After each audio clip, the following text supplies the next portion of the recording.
You just checked your phone. You don't remember deciding to.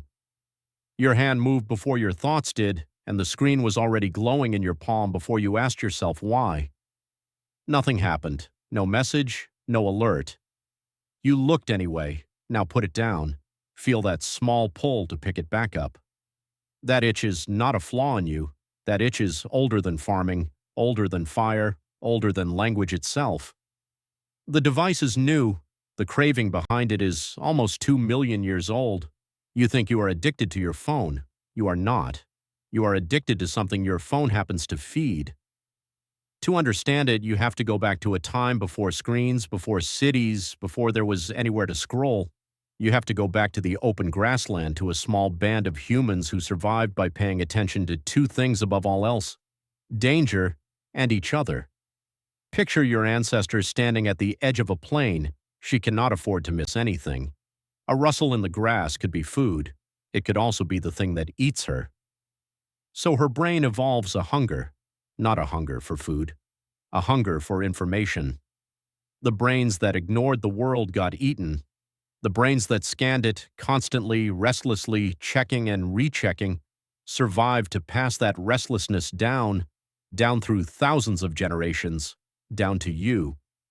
That is the first ancient machine humming inside your skull, a threat detector that never fully switches off. It wants to know what just changed, and your phone, buzzing in your pocket, is a machine perfectly designed to whisper the same thing over and over. Something has changed. Come and see. But danger is only half the story. The other half is stranger, and it explains far more. Your ancestor did not survive alone. No single human could.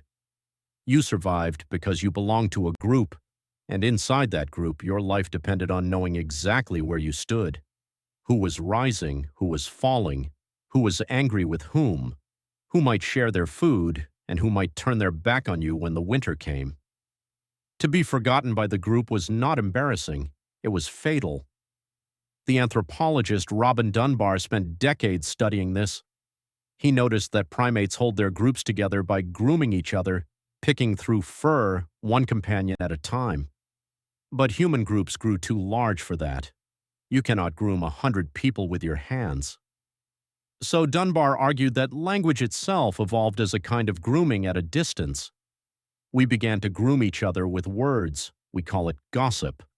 And gossip, that endless flow of who did what to whom, was not idle. It was the glue that held survival together. So your brain became obsessed with social information, not because you are shallow, because the humans who tracked their social world lived, and the ones who ignored it were left behind. Every like, every comment, every little red number on an app. Your brain does not read those as pixels. It reads them as the group. It reads them as your standing. It reads them as life or death, because for almost your entire history, that is exactly what they were. Now hold both machines in your mind at once: a threat detector that craves new information, a social brain that craves to know where you stand. Then hand that brain a glowing rectangle that delivers both, instantly, endlessly, all day long.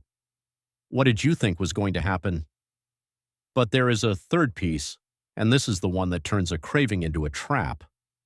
Let's talk about a single chemical in your brain: dopamine. You have probably heard it called the pleasure chemical. That is wrong, and the mistake matters. Dopamine is not the chemistry of getting what you want. It is the chemistry of expecting it. A neuroscientist named Wolfram Schultz proved this with a series of now-famous experiments. He measured dopamine in the brain while a reward was given. At first, the chemical spiked when the reward arrived. Simple enough.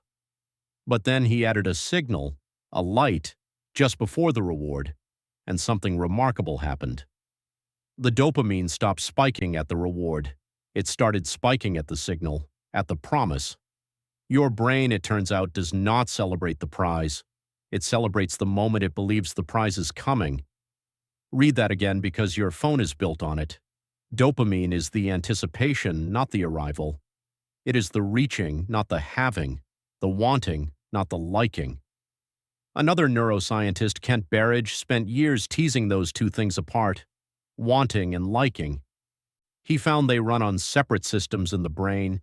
You can want something intensely and barely enjoy it once you get it. You have felt this. You scroll for an hour and feel almost nothing, and yet you cannot stop, because the stopping is not up to the part of you that enjoys.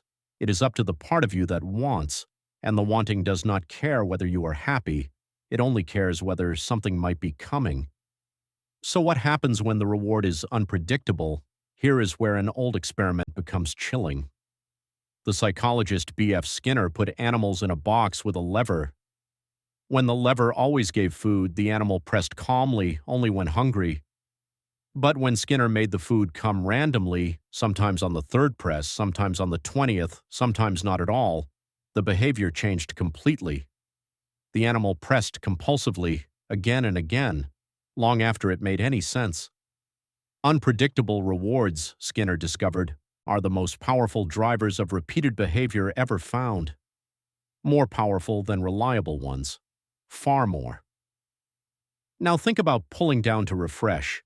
Sometimes there is something, sometimes there is nothing. You never know which. You are the animal at the lever, and the lever is your thumb, and no one had to force you into the box. You carry it in your pocket and reach for it in the dark. None of this was an accident. The people who designed these apps studied these exact findings. The pull to refresh gesture is a slot machine. The little delay before your notifications load is a delay engineered to sharpen the anticipation. The unpredictable trickle of likes is Skinner's box, rebuilt in glass and aluminum, and aimed directly at a brain that spent 2 million years learning to crave exactly this. Your ancient survival instincts did not fail. They were reverse engineered. So let's return to that moment. Your hand moving before your thought. It suddenly makes a terrible kind of sense. Your threat detector wants to know what changed. Your social brain wants to know where you stand. Your dopamine system lights up not when you find out, but in the very act of reaching to find out. And because the answer is unpredictable, the reaching never resolves. It just loops. Reach, nothing. Reach again. You are not weak. You are running ancient software in an environment it was never designed to survive. A brain built for 100 faces is being fed millions. A brain built to check the horizon a few times a day is being pinged a few times a minute. A brain that evolved to want because wanting kept it alive has been handed an infinite well that can never fill. And here is the part that should stop you cold.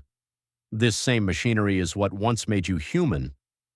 The restless attention that now scatters you across a screen is the same restless attention that let your ancestors read a forest and stay alive. The hunger for social standing that now makes you refresh a comment section is the same hunger that bound your people together against the dark. There is nothing broken in you. The instinct is the masterpiece. It has simply been pointed at something that gives it no rest and no end. So what do you do with this? You do not need more willpower. Willpower is you, the thinking part, fighting 2 million years of survival wiring, and that is a fight you will usually lose. What you can do instead is change the environment, because your instincts respond to what is in front of them. Move the phone to another room and the reaching finds nothing to grab. Turn off the little red numbers and the social brain has nothing to chase. Remove the unpredictable reward and Skinner's box quietly falls apart. You are not defeating the instinct, you are starving it of the trigger it was built to answer. Because the truth underneath all of this is not really about phones. Phones will change. The next device will be something else. The craving will still be there, ancient and patient, looking for the next lever to pull. The only thing you truly control is what you place within reach of a brain that cannot help but reach. So the next time your hand moves before your thought does, and the screen lights up your face for no reason at all, don't be angry with yourself. Recognize what you are looking at. You are holding a plane 2 million years wide in the palm of your hand. And somewhere in you, an ancestor is still standing at its edge, scanning the grass, desperate to know what just changed.